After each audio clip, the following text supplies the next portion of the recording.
Break के बाद एक बार फिर आप सभी का स्वागत है और अब बात करेंगे महाकुंभ में अखिलेश ने कहा डेटा फर्जी है। तो आखिर क्यों डेटा से लेकर के तमाम जो चीजें हैं उस पर वो सवाल उठा रहे हैं। प्रयागराज कुंभ में अब तक 7 करोड़ लोगों ने स्नान किया है। सिर्फ 14 जनवरी को ही अमृत स्नान में यह तादाद 3.5 करोड़ की थी। अब तक के सबसे बड़े सनातन पर्व के भव्य आयोजन की चर्चा देश विदेश में हो रही है, लेकिन समाजवादी पार्टी के नेता अखिलेश यादव को कुंभ के भव्य आयोजन और संख्या को लेकर आंकड़े फर्जी लगते हैं। एक प्रेस कॉन्फ्रेंस बुलाकर समाजवादी पार्टी के नेता ने कहा कि बीजेपी का हर आंकड़ा फर्जी है। यह जानना जरूरी है कि सदियों से चले आ रहे कुंभ मेले में सरकार की भूमिका सिर्फ सुविधा देने की होती है, यानी फैसिलिटेटर की। लोग खुद आते हैं और दुनिया के सबसे बड़े समागम की शोभा बढ़ाते हैं। सरकार का आयोजन नहीं है, यह भी समझने की जरूरत है। अखिलेश को सुनने में आया है कि ट्रेनें खाली जा रही हैं, सुनने में आया है कि लोग पहुंच नहीं रहे हैं, लेकिन आयोजन स्थल पर लोगों का बाहर इंतजार करने की शिकायत भी करते हैं। अखिलेश यादव के शासनकाल में 2013 के कुंभ में 12 करोड़ लोगों के आने का दावा किया गया था। यह अलग बात है कि प्रयागराज स्टेशन हादसे में 35 लोगों की मृत्यु भी हो गई थी, लेकिन हर बार कुंभ में 10 से 12 करोड़ लोगों की संख्या बताई जाती रही है। लेकिन 2019 में यह आंकड़ा 24 करोड़ पहुंच गया था। जिस प्रणाली से अखिलेश यादव ने, यह बड़ा सवाल है और इसको समझने की जरूरत भी है कि जिस प्रणाली से अखिलेश यादव के शासनकाल में गिनती होती थी वही सिस्टम 2019 में भी था। इस बार यूपी सरकार ने श्रद्धालुओं की गिनती के लिए हाईटेक उपकरणों का सहारा भी लिया है। अब जो है आधुनिकता भी उसमें जुड़ गई है, यह समझने की जरूरत है। 12 साल पहले से AI बेस्ड कैमरे की मदद से गिनती की जा रही है। यूपी सरकार की crowd assessment team real time basis पर कुंभ आने वाले लोगों की गिनती कर रही है। इस समय मेले में 1800 से ज्यादा कैमरे लगे हुए हैं। समाजवादी पार्टी के नेता का दावा यूपी सरकार के 2 लाख करोड़ रुपए को लेकर भी है। सवाल यह है कि जहां इस भव्य आयोजन में 45 करोड़ लोग आने की उम्मीद है, हर व्यक्ति के खर्च का अनुमान अखिलेश यादव खुद लगा सकते हैं। गुड इकोनॉमिक्स ही गुड पॉलिटिक्स हो सकती है, इसे समझना भी बेहद जरूरी है।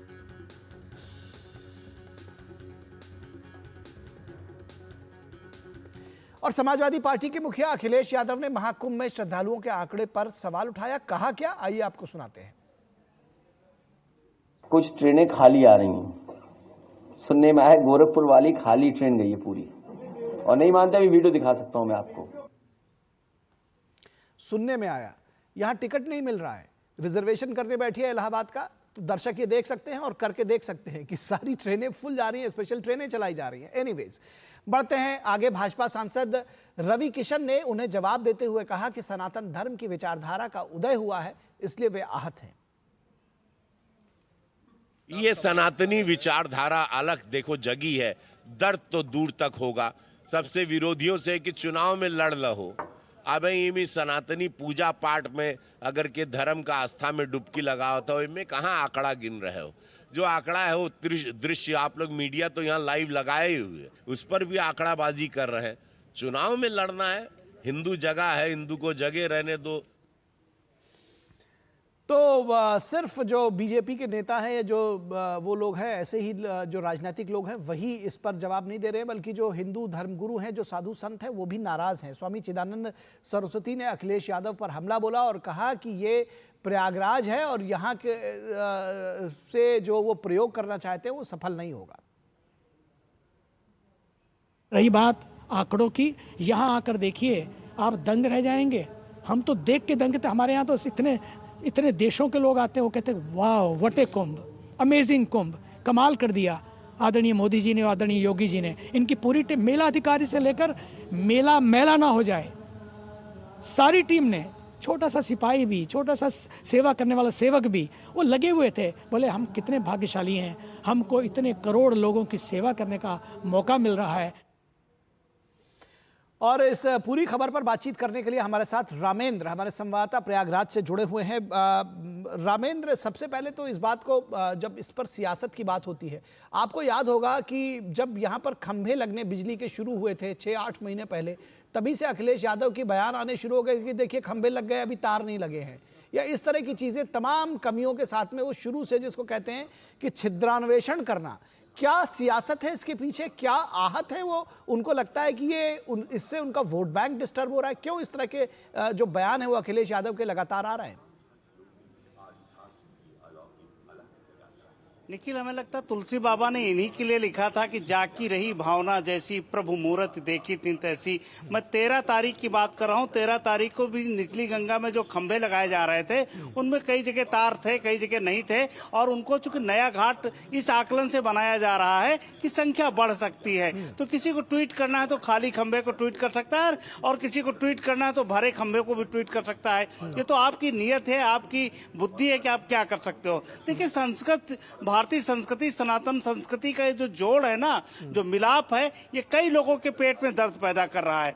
आप जानिए कि जैसे सनातन संस्कृति जाति, धर्म, पंथ, मजहब, वेशभूषा और जो स्थान है उसको लेकर, उसको तोड़ती हुई एक जगह जुड़ती है तो ये राष्ट्रीय एकता बनती है। और राष्ट्रीय एकता राजनीति के लिए थोड़ा सा असहज हो जाते हैं वो लोग। जब राष्ट्रीय एकता और सनातन जाति धर्म को तोड़कर आगे बढ़ता है तो उनका वोट बैंक खिसकता है। सनातन से, महाकुंभ से जो तस्वीरें जा रही हैं, जो विचार जा रहे हैं, जो सनातन संस्कृति की मूल विचार जा रहे हैं, वो इनको असहज कर सकते हैं, क्योंकि यहाँ जाति है, न धर्म है, न वेशभूषा है, न मजहब है, न पंथ है, न क्षेत्रवाद है। कोई नहीं पूछता। किसी पंडाल में जाइए भोजन करने तो कोई जात नहीं पूछता, भोजन करिए, आप जाइए स्नान के समय कोई जात थोड़ी पूछ रहा। इनको तो जात चाहिए, क्योंकि राजनीति में पिताजी ने जहां से शुरुआत की थी जात से ही की थी, और जात की अगर चीजें नहीं विखंडित होंगी तो इनका दौर खत्म हो जाएगा। और इन्होंने भले ही बड़ी दुनिया में बड़ी जगहों पर पढ़ाई की हो, सनातन को समझने के लिए सनातन से जुड़ना पड़ता है। उन लोगों को शायद ये दिक्कत होगी जिन्होंने राम मंदिर बनते समय कार सेवकों पर गोलियां चलवाई, वो सनातन को शायद समझना नहीं चाहते या समझ नहीं रहे राजनीति के कारण।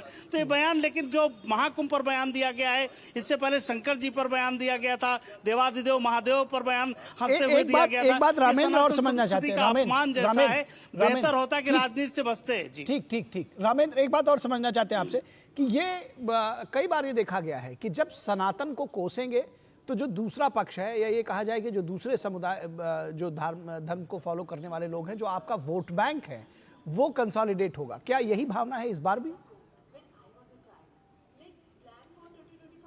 निखिल, ये चीजें भी उत्तर प्रदेश में टूट चुकी। आप कुंदरकी का चुनाव देखिए ना, जहां 62% मुसलमान है, वहां इनकी जमानत जब्त हो गई है। बाबा ने कहा कि लोग अपनी मूल जड़ों को वापस आना चाहते हैं, मूल जड़ों को समझ रहे हैं।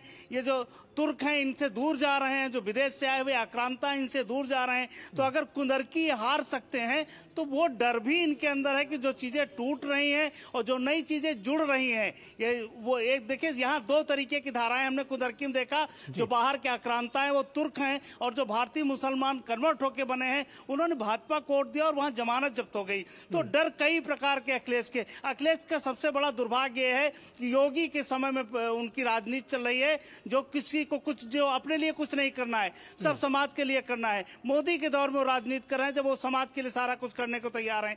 तो वो दिक्कतें हैं, चुनौतियां हैं, अखिलेश की राजनीतिक चुनौतियां हैं। लेकिन धर्म पर टिप्पणी ना करते निखिल तो बेहतर होता। बिल्कुल धर्म पर, क्योंकि इस तरह से टिप्पणियों से एक पूरा वर्ग सनातन आहत होता है। ये बात शायद राजनेताओं को समझनी चाहिए। बहुत शुक्रिया रामेंद्र इस तमाम बातचीत और जानकारी के लिए।